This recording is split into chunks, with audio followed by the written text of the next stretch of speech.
ಶರಣಾರ್ಥಿಗಳು ಪ್ರೇಕ್ಷಕರೇ. ಕಳೆದ ಕೆಲ ದಿನಗಳಿಂದ ನಾವು ಈ ಆಧರ್ಮ ಯಾತ್ರೆಯ ಬಿತ್ತರಣೆಗಳನ್ನು ಕೆಲ ಕಾರಣಗಳಿಂದ ಪ್ರಸಾರ ಮಾಡಲಿಕ್ಕಾಗಿರಲಿಲ್ಲ. ಅದಕ್ಕಾಗಿ ಕ್ಷಮೆ ಇರಲಿ. ಇನ್ನು ಮುಂದೆ ಆದಷ್ಟು ಪ್ರಾಮಾಣಿಕವಾಗಿ ನಾವು ಪ್ರತಿ ವಾರ ಸಂಚಿಕೆಗಳನ್ನು ಬಿತ್ತರಿಸುವ ಪ್ರಯತ್ನ ಮಾಡುತ್ತೇವೆ. ಕೇಳಿ ಆನಂದಿಸಿ, ನಮ್ಮನ್ನು ಹರಸಿ. ನಮ್ಮ ಈ ದಿನದ ಸಂಚಿಕೆಯ ಶೀರ್ಷಿಕೆ ಕಾಕತಾಳೀಯವೋ ಆಳವಾದ ಮರ್ಮವು. ಹೈವೇ ಎಂದ ಮೇಲೆ ಆಗಿಂದಾಗೆ ತಮ್ಮ ಗಾಡಿಗಳನ್ನು ಇತರರ ಗಾಡಿಗಳನ್ನು ತಮ್ಮ ಗಾಡಿಗಳು ಓವರ್ಟೇಕ್ ಮಾಡುವುದು ಸಹಜ. ಆದರೆ ಇಲ್ಲಿ ಸಂಪತ್ತುವಿನ ಗಾಡಿಯನ್ನು ಈಗಷ್ಟೇ ಜಗಳವಾಡಿದ ಆ ವ್ಯಕ್ತಿಯ ಕಾರು ಆಗಿಂದಾಗೆ ಓವರ್ಟೇಕ್ ಮಾಡುತ್ತಿದ್ದರೆ ಸಂಪತ್ತು ಮುಖದಲ್ಲಿ ಅದೇನೋ ಯಾರಿಗೂ ಅರ್ಥವಾಗದ ಒಂದು ಸೋಜಿಗದ ನಗು ಕಾಣಿಸಿಕೊಳ್ಳುತ್ತಿತ್ತು. ಯಾಕೆ ಎಂದು ಬಹುಶಃ ಖುದ್ದು ಸಂಪತ್ತುವನ್ನು ಕೇಳಿದರೂ ಗೊತ್ತಿಲ್ಲ ಎನ್ನುತ್ತಿದ್ದನೋ ಏನೋ. ಆದರೆ ಈಗ ಕಿಟ್ಟಿಗೆ ತನ್ನ ಸ್ನೇಹಿತನ ಚಾಲನೆಯ ಹಾದಿಯಲ್ಲಿ ತನ್ನ ಪಾತ್ರ ಇನ್ನೂ ಆಳದ್ದು ಎಂದು ತಿಳಿಯಲು ಹೆಚ್ಚು ಸಮಯ ಹಿಡಿಯಲಿಲ್ಲ. ಮುಂದೆ ಎಲ್ಲೂ ಸಂಪತ್ತು ಸ್ವತಂತ್ರದ ಗುಂಗಿಗೆ ಜಾರದಂತೆ ನೋಡಿಕೊಳ್ಳಬೇಕು ಎಂದು ಮನಸ್ಸಿನಲ್ಲೇ ತೀರ್ಮಾನಿಸಿಕೊಂಡ. ಆದರೆ ತನ್ನನ್ನು ಮೀರಿದ ದೈವ ಸಂಕಲ್ಪ ಇರುತ್ತದೆ ಎಂದು ಅವನಿಗೆ ಆ ಕ್ಷಣ ನೆನಪಾಗಲಿಲ್ಲ. ಹಾಗೆ ನೋಡಿದರೆ ಸಂಪತ್ತು ಹೊಂದಿದ್ದ ಕಾರು ಕೊಂಚ ಹಳೆಯದ್ದು. ಅದರ ಮೊದಲ ಮಾಲೀಕ ಅದನ್ನು ಕೊಂಡುಕೊಂಡು 10 ವರ್ಷಗಳಂತೂ ಆಗಿದ್ದವು. ಸಂಪತ್ತು ತನ್ನ ಮನೆಯಲ್ಲಿ ತನ್ನ ತಂಗಿಯ ಮದುವೆಗಾಗಿ ಓಡಾಡಲು ಸಹಾಯವಾದೀತು ಎಂದು ತನ್ನ ಆರ್ಥಿಕ ಸ್ಥಿತಿಗೂ ಹೊಂದುವಂಥ ಉತ್ತಮ ಕಾರನ್ನೇನೋ ಒಬ್ಬ ಒಳ್ಳೆಯ ಮಾಲೀಕನಿಂದ ಖರೀದಿಸಿದ್ದ. ಆದರೆ ಎಷ್ಟೇ ಆದರೂ ಹಳೆಯ ಗಾಡಿಯಾದ್ದರಿಂದ ಒಂದಿಲ್ಲೊಂದು ಸಣ್ಣ ಪುಟ್ಟ ಸಮಸ್ಯೆ ಇದ್ದೇ ಇರುತ್ತದೆ ಎಂಬ ಮಾತು ಎಷ್ಟು ಸತ್ಯ ಎಂದು ಅವರಿಗೆ ಈ ಪಯಣದ ಈ ನಡು ಘಟ್ಟದಲ್ಲಿ ವಿಧಿ ಮುಖಕ್ಕೆ ರಾಚಿಸಿತ್ತು. ಹೆದ್ದಾರಿಗಳಲ್ಲಿ ಕಾರುಗಳು 100ರ ವೇಗ ಮುಟ್ಟುವುದು ಸುಲಭ ಹಾಗೂ ಸಾಮಾನ್ಯ. ಆದರೆ ಸಂಪತ್ತುವಿನ ಕಾರು 100ರ ವೇಗ ಮುಟ್ಟಿದರೆ ಕೊಂಚ ನಡುಗುತ್ತದೆ. ಕಾರ್ನ ಇಂಜಿನ್, ಒಳಗಿನ ಚಾಲಕನ ಸೀಟು, ಚಾಲಕನ ಪಕ್ಕದ ಸೀಟು ಕೊಂಚವಾಗಿ ಕಂಪಿಸುತ್ತದೆ. ಇದು ಸಂಪತ್ತು, ಕಿಟ್ಟಿ ಇಬ್ಬರಿಗೂ ಮುಂಚೆಯೇ ಗೊತ್ತಿತ್ತು. ಇದರಿಂದ ವಿಶೇಷ ನೆಮ್ಮದಿ ಪಡೆದಿದ್ದು ಕಿಟ್ಟಿ. ಕಾರಣ ಏನೇ ಆಗಲಿ ಸಂಪತ್ತು 100ರ ವೇಗ ದಾಟುವುದಿಲ್ಲ ಎಂಬ ಸುಪ್ತ ನೆಮ್ಮದಿ. ವೇಗವೆಂದರೆ ಕಿಟ್ಟಿಗೆ ಭಯವೆಂದಲ್ಲ. ಈ ಮುಂಚೆ ಆದ ಸಣ್ಣ ಸಂಗತಿ ಅವನಿಗೆ ಅತಿ ವೇಗ, ತಿಥಿ ವೇಗ. ನಿಮ್ಮ ಆಪ್ತರು ನಿಮಗಾಗಿ ಮನೆಯಲ್ಲಿ ಕಾಯುತ್ತಿದ್ದಾರೆ, ಎಚ್ಚರಿಕೆ ಥರದ ಜಾಹೀರಾತುಗಳು ಅವನ ಸ್ಮೃತಿಯನ್ನು ಆವರಿಸಿಕೊಂಡಂತೆ ಆದದ್ದಂತೂ ಸತ್ಯ. ಈ ಸಮಯಕ್ಕೆ ಸರಿಯಾಗಿ ಕಿಟ್ಟಿ ಫೋನ್ಗೆ ಒಂದು ವಾಟ್ಸಪ್ ಸಂದೇಶ ಬಂತು. ಅದೇ ಗಜಾನನ ಮೂರ್ತಿಯದ್ದು. ಗಜಾನನ ಕೊಂಚ ಸೂಕ್ಷ್ಮಜೀವಿ. ಆಗಲೇ ಕಾಲ್ ಕಟ್ಟಾಗಿದೆ, ಮತ್ತೆ ಕಿಟ್ಟಿ ಕಾಲ್ ಮಾಡುತ್ತಾನೆ ಎಂದು ಸುಮಾರು 1.5 ತಾಸು ಕಾದ. ಕಿಟ್ಟಿಯಿಂದ ಕಾಲ್ ಬರಲಿಲ್ಲ. ಸಿಟ್ಟುಕೊಂಡು ತಾನೇ ಕಿಟ್ಟಿಗೆ ಸಂದೇಶ ಕಳಿಸಿದ್ದ. ಅಲ್ಲ ಕಿಟ್ಟಿ, ಸಂಪತ್ತು ನನ್ನ ಫೋನ್ ಬ್ಲಾಕ್ ಮಾಡವನೆ. ನಾನು ಅವನಿಗೆ ಕಾಲ್ ಮಾಡೋಕ್ಕಾಗ್ತಿಲ್ಲ. ನೀನಾದರೂ ಏನಿಲ್ಲ. ಎನಿವೇಸ್, ಒಳ್ಳೆಯದಾಗಲಿ, ಹ್ಯಾಪಿ ಜರ್ನಿ, ಹುಷಾರಾಗಿ ಹೋಗಿ ಬನ್ನಿ ಎಂದು ಇದ್ದ ಸಂದೇಶವನ್ನು ಇದ್ದ ಹಾಗೆ ಓದಿದ ಕಿಟ್ಟಿ. ಅದಕ್ಕೆ ಸಂಪತ್ತುಗೆ ಕೊಂಚ ಬೇಸರವಾಯಿತು. ಹೇ ಪಾಪ ಕಣೋ ಗಜಾನನ, ಈಗಲೂ ನಾವು ಹಾಸನ ಡಿಪೋಗೆ ಬರಕ್ಕೆ ಹೇಳೋಣ ಅವನ್ನ. ಅಲ್ಲಿಗೆ ಬೇಕಾದ್ರೆ ನಾವು ಹೋಗಿ ಕಾಯೋಣವಾ ಎಂದ. ಅದಕ್ಕೆ ಕಿಟ್ಟಿ ತಲೆ ಆಡಿಸಿ ಸಮ್ಮತಿ ಸೂಚಿಸುತ್ತಿದ್ದ. ಆದರೆ ತಕ್ಷಣ ಈ ಪಯಣದಲ್ಲಿ ಒಂದು ವಿಚಿತ್ರ ಎದುರಾಯಿತು. 100ರ ವೇಗ ಮುಟ್ಟಿದಾಗ ನಡುಗಬೇಕಿದ್ದ ಕಾರು 20-30ರ ವೇಗಕ್ಕೆ ನಡುಗಲು ಶುರುವಾಯಿತು. ಸಂಪತ್ತುವಿಗೆ ಏನೋ ದೀರ್ಘ ಅನುಮಾನ ಆವರಿಸಿತು. ಕಿಟ್ಟಿಗಂತೂ ಈ ಥರದ ತಾಂತ್ರಿಕ ಸಮಸ್ಯೆಗಳು ಇದ್ದಕ್ಕಿದ್ದಂತೆ ಎದುರಾಗಿ ಬಿಟ್ರೆ, ಅದರಲ್ಲೂ ಇಂಥ ಖುಷಿಯ ಪಯಣದಲ್ಲಿ ಎದುರಾದರೆ ಒಮ್ಮೆಗೆ ಈ ಬದುಕು ಎನ್ನುವುದು ಎಷ್ಟು ತಾತ್ಕಾಲಿಕ. ಈ ಜಂಜಾಟವನ್ನು ತೊರೆಯಬೇಕು ಎಂದರೆ ಸನ್ಯಾಸಿಯಾಗುವುದೇ ಸರಿಯಾದ ಮಾರ್ಗ ಎಂಬಂತೆಲ್ಲ ದಿಢೀರ್ ಆಧ್ಯಾತ್ಮದ ಚಿತಾವಾಣಿಗಳು ತನ್ನ ಕೈಕಾಲುಗಳನ್ನು ಸ್ಪಂದಿಸದಂತೆ ಮಾಡಿಬಿಡುತ್ತವೆ. ತಕ್ಷಣ ಸಂಪತ್ತು ಕಿಟ್ಟಿ ವರ್ತಮಾನಕ್ಕೆ ತಮ್ಮ ಆಲೋಚನೆಗಳನ್ನು ಎಳೆದುಕೊಂಡ್ರು. ಕಿಟ್ಟಿ, ಯಾಕೋ ಹೀಗೆ ನಡುತ್ತಾ ಇದೆ ಗಾಡಿ ಎಂದು ಸಂಪತ್ತುವನ್ನ ಕೇಳಿದ. ಏನೋಪ್ಪ ಗೊತ್ತಿಲ್ಲ, ಮೇ ಬಿ ರೋಡೇ ಹಾಗಿರ್ಬೋದೇನೋ ಎಂದು ಸಂಪತ್ತು ಕಿಟ್ಟಿಗೆ ಉತ್ತರಿಸುತ್ತಲೇ ತನ್ನ ಚಾಲಕನ ಸೀಟಿನಿಂದ ಸ್ಟೇರಿಂಗ್ ಅನ್ನು ಅವಲಂಬಿಸುತ್ತಾ ಜಗ್ಗಿಕೊಂಡು ಕೊಂಚ ಮೇಲೇಳುವಂತೆ ನಟಿಸಿ ರಸ್ತೆಯನ್ನು ನೋಡಿದ. ರಸ್ತೆ ಸಪೂರಾಗಿತ್ತು. ಈಗ ಆತಂಕಗೊಳ್ಳುವ ಸರದಿ ಸಂಪತ್ತು ಒದ್ದಾಗಿತ್ತು. ತನ್ನ ಕಾರ್ ಚೆನ್ನಾಗೇ ಇತ್ತಲ್ಲ ಎಂಬ ಅವನ ಮನಸ್ಸಿನ ಮಾತು ಕೇಳಿಸಿದವನಂತೆ ಕಿಟ್ಟಿ, ಹೊರಡೋವಾಗ ಎಲ್ಲ ಸರಿಯಾಗೇ ಇತ್ತಲ್ಲೋ ಅಂದ. ಸಂಪತ್ತುಗೆ ಕಿಟ್ಟಿಯ ಈ ಮಾತಿನಿಂದ ಆಶ್ಚರ್ಯಗೊಳ್ಳಲು ವ್ಯವಧಾನ ಇರಲಿಲ್ಲ. ಕಾರಣ ಅವನ ತಲೆಯಲ್ಲಿ ಕಾರನ್ನು ಪಕ್ಕಕ್ಕೆ ನಿಲ್ಲಿಸಿ ಏನಾಗಿದೆ ಎಂಬುದನ್ನು ನೋಡಬೇಕಿತ್ತು. ಆದರೆ ಸದ್ಯ ಅವನ ಕಾರು ಸರಾಸರಿ 100 ಮೀಟರ್ನ ಉದ್ದದ ದುರಸ್ತಿಯಲ್ಲಿದ್ದ ಅತಿ ಸಣ್ಣ ದಾರಿಗೆ ತನ್ನ ಗಾಲಿಗಳನ್ನು ವಾಲಿಸಿಕೊಂಡಿತ್ತು. ಅಲ್ಲಿ ಕಾರನ್ನು ನಿಲ್ಲಿಸಿದ್ರೆ ಹಿಂಬದಿಯಲ್ಲಿ ಬರುತ್ತಿರುವ ಬೇರೆ ವಾಹನಗಳು ತಮ್ಮನ್ನು ಓವರ್ಟೇಕ್ ಮಾಡಿಕೊಂಡು ಹೋಗುವಷ್ಟು ಜಾಗ ಆ ರಸ್ತೆಯಲ್ಲಿರಲಿಲ್ಲ. ಹಾಗಾಗಿ ಸಂಪತ್ತುಗೆ ತನ್ನ ನಡುಗುವ ಕಾರನ್ನು ಇನ್ನೂ ಕೊಂಚ ಮುಂದೆ ಚಲಾಯಿಸಿ ಆ ನಂತರ ಹೆದ್ದಾರಿ ಮುಟ್ಟಿ ಅಲ್ಲಿ ಪಕ್ಕಕ್ಕೆ ಹಾಕಿಕೊಳ್ಳಬೇಕಿತ್ತು. ಕಾರು 30-40 ವೇಗದಲ್ಲೇ ಗಡಗಡ ಕಂಪಿಸುತ್ತಾ ಹೆದ್ದಾರಿ ಮುಟ್ಟಿ ಒಂದು ಹೋಟೆಲ್ನ ಎದುರು ವಾಹನಗಳನ್ನು ನಿಲ್ಲಿಸಿಕೊಳ್ಳಲು ಮಾಡಿರುವ ಪಾರ್ಕಿಂಗ್ನ ಮುಂದೆ ಬಂದು ನಿಂತಿತು. ಸಂಪತ್ತು ಕಿಟ್ಟಿ ಇಬ್ಬರು ಹಿಂದೆ ಯಾವುದೇ ವಾಹನ ಬರುತ್ತಿಲ್ಲ ಎಂದು ಖಾತ್ರಿ ಮಾಡಿಕೊಂಡು ಒಟ್ಟಿಗೆ ಕೆಳಗಿಳಿದರು. ಸಂಪತ್ತು ಕಿಟ್ಟಿ ಇಬ್ಬರಿಗೂ ಇಷ್ಟಂತೂ ಗೊತ್ತಿತ್ತು, ಕಾರ್ ನಡುಗುತ್ತಿದೆ ಎಂದರೆ ಚಕ್ರಕ್ಕೆ ಏನೋ ಸಮಸ್ಯೆ ಒದಗಿದೆ. ಹೀಗಾಗಿ ಕಾರಿಂದ ಇಳಿದ ತಕ್ಷಣ ಕಿಟ್ಟಿ ಎಡಗಡೆಯ ಹಿಂದಿನ ಮುಂದಿನ ಚಕ್ರಗಳನ್ನು ಗಮನಿಸಲು ಹೋದ. ಕ್ರಮವಾಗಿ ಸಂಪತ್ತು ಬಲಭಾಗದ ಹಿಂದಿನ ಮುಂದಿನ ಚಕ್ರಗಳನ್ನು ಗಮನಿಸಲು ಹೋದ. ಆದರೆ ಇಬ್ಬರು ಒಬ್ಬರಿಗೊಬ್ಬರು ಈ ಕ್ರಿಯೆಯನ್ನು ಮಾತನಾಡಿಕೊಳ್ಳದೆ ಮಾಡಿದ್ದು ಅವರ ಸಮಾನ ಆಲೋಚನೆಯನ್ನು ತೋರಿಸುತ್ತದೆ. ಇದು ಸಂಪತ್ತುವಿಗೆ ಆಶ್ಚರ್ಯ ತಂದರೂ ಅವನಿಗೆ ಅದಕ್ಕಿಂತಲೂ ದೊಡ್ಡದೊಂದು ಭಾರ ಕಣ್ಣ ಮುಂದೆ ಕಾದಿತ್ತು.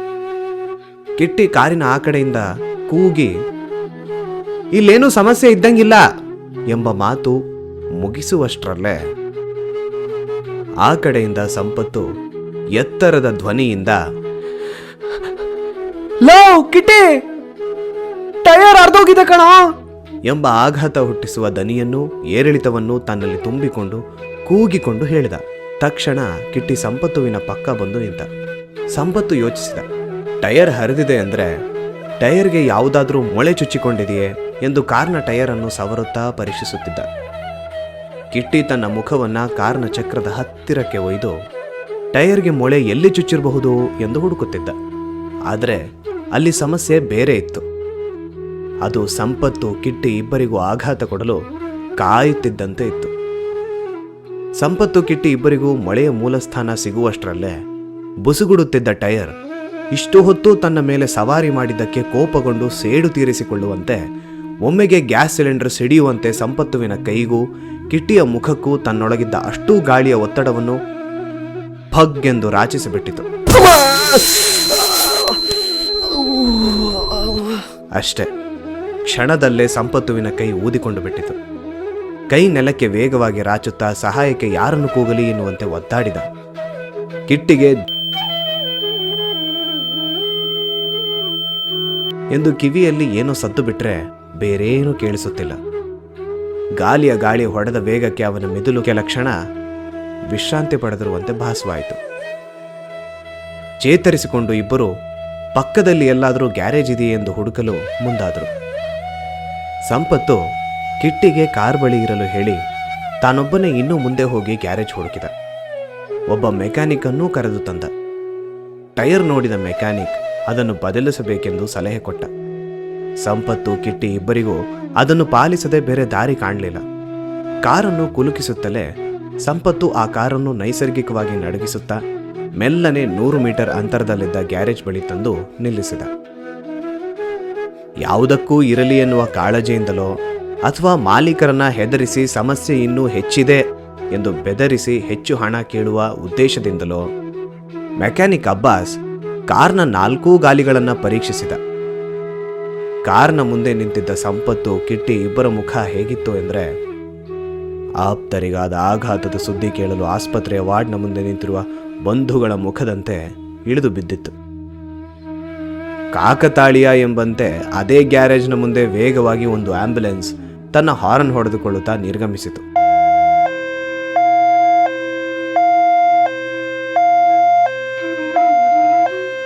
ಸಂಪತ್ತು ಕಿಟ್ಟಿ ಮುಖ ನೋಡಿಕೊಂಡರು. ಇತ್ತ ಮೆಕ್ಯಾನಿಕ್ ಅಬ್ಬಾಸ್ ಕೂಡ ತಾನೊಬ್ಬ ವೈದ್ಯನೇ ಎಂಬಂತೆ ನಡೆದು ಬಂದು ಸಂಪತ್ತು ಕಿಟ್ಟಿ ಮುಂದೆ ಬಂದು ನಿಂತ. ಅವನ ದೇಹ ಭಾಷೆ ಒಂದು ದಿಢೀರ್ ವಾರ್ತೆ ಹೇಳಲು ಸಜ್ಜಾಗುತ್ತಿರುವಂತೆ ಇದ್ದರೆ, ಯಾವುದೇ ಸುದ್ದಿ ಇದ್ದರೂ ನಾವು ಜೀರ್ಣಿಸಿಕೊಳ್ಳುತ್ತೇವೆ ಎಂಬಂತೆ ಸಂಪತ್ತು ಕಿಟ್ಟಿ ಕೊಂಚ ಕೈ ಹಿಂದೆ ಕಟ್ಟಿ ಎದೆಸೆಟೆಸಿ ನಿಂತರು. ಬಳಿ ಬಂದ ಅಬ್ಬಾಸ್ ದೀರ್ಘವಾದ ಒಂದು ಉಸಿರು ಎಳೆದುಕೊಂಡು, ಇದು ಮುಂದ್ಗಡೆ 2 ಟೈರ್ಗೆ ಇದ್ದಾರಲ್ಲ ಅವ್ರಿಬ್ರಿಗೆ ಚೇಂಜ್ ಮಾಡಬೇಕು, ಇಲ್ಲಾಂದ್ರೆ ನಿಮ್ದು ಲಾಂಗ್ ಡ್ರೈವ್ಗೆ ಹೋಗ್ತದೆ ಇಲ್ಲ, ಆಗ ಇನ್ನೊಂದು ಟೈರ್ ಬಸ್ಗೆ ಆಗ್ತದೆ ಎಂದ. ಬಿಕಾಂ ಓದಿದ ಹಿನ್ನೆಲೆ ಇರುವ ಸಂಪತ್ತುವಿಗೆ ಅಬ್ಬಾಸ್ನ ಹೇಳಿಕೆಯಲ್ಲಿ ಕೊಂಚ ವ್ಯಾವಹಾರಿಕ ತಂತ್ರ ಕಾಣಿಸಿದ್ರು. ಸದ್ಯಕ್ಕೆ ಸಂಪತ್ತು ಅಬ್ಬಾಸ್ನ ಮಾತನ್ನ ಧಿಕ್ಕರಿಸಿ ಯಾವುದೇ ರಿಸ್ಕ್ ತೆಗೆದುಕೊಳ್ಳುವ ಸ್ಥಿತಿಯಲ್ಲಿ ಇರಲಿಲ್ಲ. ಸರಿ, ಬದಲಿಸಿ, ಎಷ್ಟಾಗುತ್ತೆ ಎಂದು ಕೇಳಿದ ಸಂಪತ್ತುವಿಗೆ ಅಬ್ಬಾಸ್ ತನ್ನ ಗ್ಯಾರೇಜ್ನಲ್ಲಿರುವ ಹಳೆಯ ಕ್ಯಾಲ್ಕುಲೇಟರ್ನಲ್ಲಿ ಏನೋ ಕೂಡಿಸಿ ಕಳೆದು ವಿಭಾಗಿಸಿ, ಇದು 2 ಟೈರ್ಗೆ ಸೇರಿ GST ಎಲ್ಲ ಸೇರಿ ಒಂದು 7,000 ರೂಪಾಯಿ ಒಳಗೆಲ್ಲ ಆಗ್ಬಿಡ್ತದೆ ಸರ್ ಎಂದ. ಎಷ್ಟು ಅಂದ್ರಿ?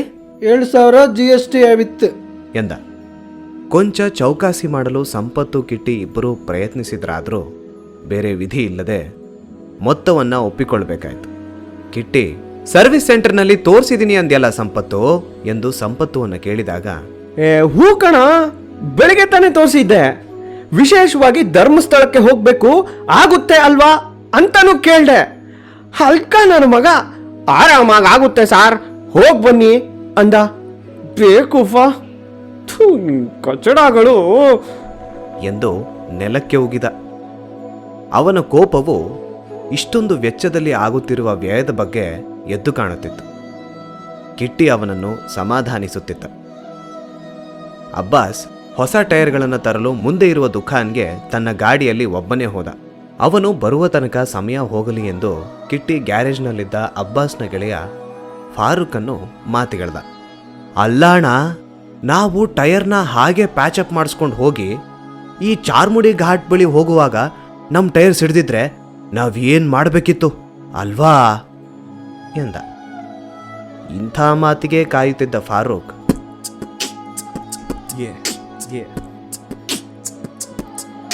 ಹಲೋ ವಿಚಿಸ್ ಬ್ರದರ್ಸ್, ದಿಸ್ ಇಸ್ ಫಾರೂಕ್. ನೀವು ದಯವಿಟ್ಟು ನನ್ನ ಮಾತನ್ನು ಕೇಳಬೇಕು. ಅಯ್ಯೋ ಸಾರ್, ಅದನ್ನ ಯಾಕೆ ಕೇಳ್ತೀರಾ? ಮೊನ್ನೆ ಹೀಗೆ ಒಂದು ಟೆಂಪೋ ಇಲ್ಲಿ ನಮ್ಮ ಅಂಗಡಿ ಮುಂದೆನೆ ಹೋಗುವಾಗ ಅದರ ಟೈರ್ ಸಿಡಿದು ಬಿಟ್ಟಿತ್ತು. ಕಿಟ್ಟಿ, ಏನಾಯ್ತು ಎಂದಿದ್ದಕ್ಕೆ, ಮುಂದೇನಾಯ್ತು ಗೊತ್ತಾ? ನಿಮ್ಗೆ ಮುಂದೇನಾಯ್ತು ಗೊತ್ತಾ? ಟೈರ್ ಸಿಡಿದ ಫೋರ್ಸಿಗೆ ಟೆಂಪೋ 10-12 ಅಡಿ ಮೇಲೆ ಕಾರಿ ಕೆಳಗೆ ಬಿದ್ದು ಪಕ್ಕಕ್ಕೆ ಚಾರಿ ಮುಂದಕ್ಕೆ ಒಂದು 15 ಅಡಿ ಹುರುಳಿ ಹೋಯ್ತು ಸಾರ್. ಒಂದು 15 ಅಡಿ ಹುರುಳಿ ಹೋಯ್ತು ಸಾರ್.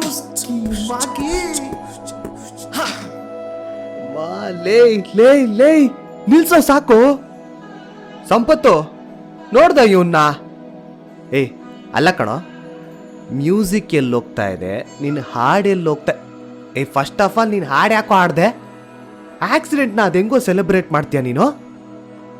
ಈಗ ಗೊತ್ತಾಯ್ತು ಬಿಡು, ವ್ಯೂಸ್ ಯಾಕೆ ಬರ್ತಾ ಇಲ್ಲ, ನಿನ್ನ ಅಂಗಡಿ ಕಸ್ಟಮರ್ಸ್ ಯಾಕೆ ಬರ್ತಾ ಇಲ್ಲ ಅಂತ. ನಿನ್ನ ಹಣೆ ಬರಾನೇ ಇಷ್ಟು ಅಂತ ಗೊತ್ತಾಯ್ತು ಕಣೋ. 15 ಸೆಕೆಂಡಿಗೆ ತಲೆನೋವು ಬರ್ಸ್ಬಿಟ್ಟ. ನನ್ನ ಕೈಲಾಗ್ತಿಲ್ಲ. ಇಲ್ಲ ನರೇಶನ್ಗೆ ವಾಪಸ್ ಹೋಗ್ಬೇಕು. ಕೇಳುಗರೆ, ಮೊದಲೇ ಹೆದರಿದ್ದ ಕಿಟ್ಟಿಗೆ ತಾವು ಎಂಥ ಆಪತ್ತಿನಿಂದ ಪಾರಾದ್ವಿ ಎಂಬ ಉದ್ವೇಗಭರಿತ ಸಮಾಧಾನ ಕಂಡಿತು. ಸಂಪತ್ತು ಇವರಿಬ್ಬರ ಮಾತುಗಳನ್ನು ದೂರದಲ್ಲಿ ನಿಂತು ಮೋಡ ಬೆಟ್ಟಗಳನ್ನು ನೋಡುತ್ತಾ ಕೇಳಿಸಿಕೊಳ್ಳುತ್ತಿದ್ದ. ತನಗಾದ ಉದ್ವೇಗವನ್ನು ಕಿಟ್ಟಿ ಸಂಪತ್ತು ಬಳಿ ಹೇಳಿಕೊಂಡ. ಸಂಪತ್ತು ಕೊಂಚ ವ್ಯವಹಾರಸ್ಥ. ಅಯ್ಯೋ ಅಲ್ಲ ಕಿಟ್ಟಿ, ಟೆಂಪೋ ಟೈರ್ ಕೂಡ ಇವ್ರ ಗ್ಯಾರೇಜ್ ಮುಂದೆನೆ ಯಾಕೆ ಸಿಡಿಬೇಕು? ನಮ್ ಕಾರ್ ಟೈರ್ ಸಮಸ್ಯೆ ಸರಿಯಾಗಿ ಇಲ್ಲಿಂದ ಅಂದ್ರೆ ಇವ್ರ ಅಂಗಡಿ ಮುಂದೆಯಿಂದಾನೆ ಶುರುವಾಗಿದ್ಯಾಕೆ? ಇವ್ರ ಗ್ಯಾರೇಜ್ಗೆ ಬಿಸ್ನೆಸ್ ಆಗ್ಲಿ ಅಂತ ಇವರೇ ರಸ್ತೆಯಲ್ಲಿ ಏನಾರ ಇಟ್ಟು ಹೀಗೆ ಮಾಡ್ತವ್ರ ಏನ್ ಕತೆ ಆ ಎಂದು ಸಂಪತ್ತು ಫಾರೂಕ್ಗೆ ಕೇಳಿಸದಂತೆ ಕಿಟ್ಟಿಗೆ ಹೇಳಿದ. ಎಲ್ಲವನ್ನೂ ತಾಳೆ ಹಾಕಿ ಲೆಕ್ಕ ಹಾಕಿ ನೋಡಿದ್ರೆ ಕಿಟ್ಟಿಗೂ ಸಂಪತ್ತು ಹೇಳಿದ್ದು ಸರಿ ಇರಬಹುದು ಅನ್ನಿಸಿತು. ಕಾರಣ ಅಲ್ಲಿಯವರೆಗೂ ನಡುಗದ ಇವರ ಕಾರ್ ಈ ಗ್ಯಾರೇಜ್ ಮುಂದೆ ಬರುತ್ತಲೇ ಕೇವಲ 20-30 ವೇಗಕ್ಕೆ ಕಂಪಿಸಲು ಶುರುವಾಗಿತ್ತು. ಫಾರೂಕ್ ಹೇಳಿದಂತೆ ಟೆಂಪೋ ಸಿಡ್ದದ್ದು ಇದೇ ಗ್ಯಾರೇಜ್ ಮುಂದೆ. ಏನಿದೆಲ್ಲ? ಇದು ಕಾಕತಾಳೀಯವೇ ಅಥವಾ ನಿಜಕ್ಕೂ ಷಡ್ಯಂತ್ರವೇ ಎಂದು ಕಿಟ್ಟಿಗೆ ಅನ್ನಿಸಿತು. ಆದರೂ ತಕ್ಷಣ ಹಾಗೇನಿರಲ್ಲ ಸಂಪತ್ತು, ನಿಜವಾಗ್ಲೂ ನೀನು ಹೇಳೋ ಹಾಗೆ ಈ ಗ್ಯಾರೇಜ್ನವರದ್ದೇ ಏನಾರ ಕರಾಮತ್ತಿದ್ದಿದ್ರೆ ಈ ರಸ್ತೆಯಲ್ಲಿ ಓಡಾಡೋ ಅಷ್ಟೂ ಗಾಡಿಗಳಿಗೂ ಹೀಗೆ ಆಗಬೇಕಿತ್ತಲ್ವಾ? ಆಗ ಈ ಅಂಗಡಿ ಮುಂದೆ ಎಷ್ಟೋ ಜನ ಕ್ಯೂ ನಿಲ್ತಿದ್ರು. ಇಲ್ಲ ಅಂದರೆ ಇವನ ಅವ್ಯವಹಾರ ಗೊತ್ತಾಗಿ ಇವನಿಗಿಷ್ಟು ಹೊತ್ತಿಗೆ ಜನ ಎಲ್ಲ ಸೇರಿ ಚೆನ್ನಾಗಿ ಘೂಸ ಕೊಟ್ಟಿರೋರು ಎಂದು ಕಿಟ್ಟಿ ಸಂಪತ್ತುಗೆ ಸಮಾಧಾನ ಹೇಳುವಂತೆ ಬುದ್ಧಿ ಹೇಳಲು ಪ್ರಯತ್ನಿಸುತ್ತಿದ್ದ. ಸಂಪತ್ತುಗೂ ಅದು ಸರಿ ಅನಿಸಿರಬೇಕು. ಸಂಪತ್ತು ಕಿಟ್ಟಿ ತಮ್ಮ ಈ ಕಲ್ಪನೆಗೆ ಸಮಾಧಾನ ಪಟ್ಟುಕೊಳ್ಳದೆ ಬೇರೆ ದಾರಿ ಇರಲಿಲ್ಲ. ಕಾರಣ ಅಲ್ಲಿ ನಿಜಕ್ಕೂ ಅಂಥ ಕರಾಮತ್ತುಗಳು ನಡೆಯುತ್ತಿದ್ದರೂ ಅದನ್ನು ಎದುರಿಸಿ ಪ್ರತಿಭಟಿಸುವ ತ್ರಾಣ ಇಬ್ಬರಲ್ಲೂ ಇರಲಿಲ್ಲ. ಆ ಕಹಿ ಅನುಭವದಲ್ಲಿ ತಮ್ಮ ಚಿತ್ತಕ್ಕೆ ಸಮಾಧಾನ ತರುವ ಕಿಟ್ಟಿಯ ಈ ಹೇಳಿಕೆಯನ್ನೇ ಸಂಪತ್ತು ಕೂಡ ಒಪ್ಪಿಕೊಂಡು ಸುಮ್ಮನಾದ. ಕೊಂಚ ಸಮಯದ ನಂತರ ಬಂದ ಅಬ್ಬಾಸ್ ಹೊಸ ಟೈರ್ಗಳನ್ನು ಅಳವಡಿಸಿ ಮತ್ತೆ ಕಾರ್ನ ಇಂಜಿನ್, ಸ್ಟೇರಿಂಗ್ ಸೆನ್ಸಿಟಿವಿಟಿ, 4 ಗಾಲಿಗಳ ಕ್ಷಮತೆ ಎಲ್ಲವನ್ನೂ ಕೂಲಂಕುಷವಾಗಿ ಪರೀಕ್ಷಿಸಿ, ಇಲ್ಲಿ ಮುಂದೆ ಹಾಸನದ ಒಳಗೆ ಒಂದ್ಸತಿ ಅಲೈನ್ಮೆಂಟ್ ಮಾಡಿಸ್ಕೊಂಬಿಡಿ ಸರ್ ವೀಲ್ದು. ಇಲ್ಲೆಲ್ಲೂ ನಮ್ದು ಮಾಡೋಕ್ಕಿಲ್ಲ, ಇನ್ನೇನು ಪ್ರಾಬ್ಲಮ್ ಇಲ್ಲ ಸರ್, ಆರಾಮ್ಸೆ ಹೋಗಿ ಬನ್ನಿ ಎಂದ. ದುಡ್ಡು ಕೊಟ್ಟ ಸಂಪತ್ತು ಪಕ್ಕ ತಾನೇ, ಲಾಂಗ್ ಜರ್ನಿ ಹೋಗ್ತಿದೀವಿ ಆಮೇಲೆ ಎಂದು 1ಕ್ಕೆ 2 ಬಾರಿ ತನ್ನ ಕಾರ್ನ ಕ್ಷೇಮವನ್ನು ಖಾತ್ರಿ ಮಾಡಿಕೊಳ್ಳಲು ಅಬ್ಬಾಸ್ನನ್ನು ಕೇಳಿದ. ಅದಕ್ಕೆ ಅಬ್ಬಾಸ್ 200% ಸರ್, ಏನೂ ಪ್ರಾಬ್ಲಮ್ ಇಲ್ಲ, ಆರಾಮ್ಸೆ ಹೋಗ್ಬೋದು. ಫಾರೂಕ್ वो 12 नंबर का स्पैनर दे दो बा ಜೈಲಲ್ಲಿ ಎಂದು ಖಾತ್ರಿ ಮಾಡಿದ ನಂತರವೇ ನಿಟ್ಟುಸಿರು ಬಿಟ್ಟು ಕಾರ್ ಒಳಗೆ ಕುಳಿತಿದ್ದ ಕಿಟ್ಟಿ ಕಡೆ ನೋಡಿ ಸಂಪತ್ತು ಕಿರುನಗೆ ಬೀರಿ ಹತ್ತಿರ ಹೋಗಿ ಕಾರ್ ಒಳಗೆ ಕೂತು, ಇನ್ನೇನಿಲ್ಲ ಕಿಟ್ಟಿ, ಈಗೇನಿದ್ರು ಡೈರೆಕ್ಟ್ ಧರ್ಮಸ್ಥಳನೇ ಎಂದು ಹೊಸ ಹುರುಪಿನಲ್ಲಿ ನುಡಿದು ಗಾಡಿಯ ಗೇರ್ ಬದಲಿಸಿದ. ಆದರೆ ಮುಂದೆ ಇನ್ನೂ ದೊಡ್ಡ ದೊಡ್ಡ ಸವಾಲುಗಳು ಅವರ ಹಾದಿ ಕಾಯುತ್ತಿರುವುದು ಇಬ್ಬರ ಮುಖದ ಮುಗ್ಧತೆಯಲ್ಲಿ ಮುಚ್ಚಿ ಹೋಗಿತ್ತು. ಮುಂದೆ ಕತ್ತಲಾಗುತ್ತಾ ಈ ಪಥ ಅನಿರೀಕ್ಷಿತ ತಿರುವುಗಳನ್ನು ನೋಡಬೇಕಾಗುತ್ತದೆ. ನಿಮ್ಮ ಕಾತುರವನ್ನು ನಮಗಾಗಿ ಕಾಯ್ದಿರಿಸಿ ಎಂದು ಕೇಳಿಕೊಳ್ಳುತ್ತೇವೆ. ಮುಂದಿನ ಸಂಚಿಕೆ ಕತ್ತಲ ದಾರಿ ದೂರ. ನಮ್ಮ ವಿಶೇಷ ಕೃತಜ್ಞತೆಗಳು ಮುಖೇಶ್ ಮತ್ತು ಪ್ರಮೋದಿತಾ ಹೆಗಡೆ. ಈ ಕಥೆಯ ರಚನೆ, ನಿರೂಪಣೆ ಮತ್ತು ಕಿಟ್ಟಿ ಪಾತ್ರದಲ್ಲಿ ಚೆನ್ನಕೇಶವ ಎನ್, ಫಾರೂಕ್ ಮತ್ತು ಸಂಪತ್ತು ಪಾತ್ರದಲ್ಲಿ ಸೌಂಡ್ ಎಡಿಟಿಂಗ್, ಸಂಗೀತ, ಗಾಯನ ವೆಂಕಟೇಶ್ ಎನ್ ರೆಡ್ಡಿ, ಗಜಾನನ ಪಾತ್ರದಲ್ಲಿ ಅಪೇಕ್ಷಿತ್, ಅಬ್ಬಾಸ್ ಪಾತ್ರದಲ್ಲಿ ಶ್ರೀಕಾಂತ್ ಎನ್. ಈ ಸಂಚಿಕೆಯ ಸಬ್ಟೈಟಲ್ಸ್ ಸಿಂಧು, ಹೆರೂರು. ನಮ್ಮ ಚಾನಲನ್ನು ಲೈಕ್ ಮಾಡಿ, ಶೇರ್ ಮಾಡಿ, ಸಬ್ಸ್ಕ್ರೈಬ್ ಮಾಡೋದನ್ನು ದಯವಿಟ್ಟು ಮರಿಬೇಡಿ. ಮತ್ತೆ ನಿಮ್ಮ ಭೇಟಿ ಮಾಡಲು ಕಾಯುತ್ತಾ ಹೋಗಿ ಬರುತ್ತೇವೆ.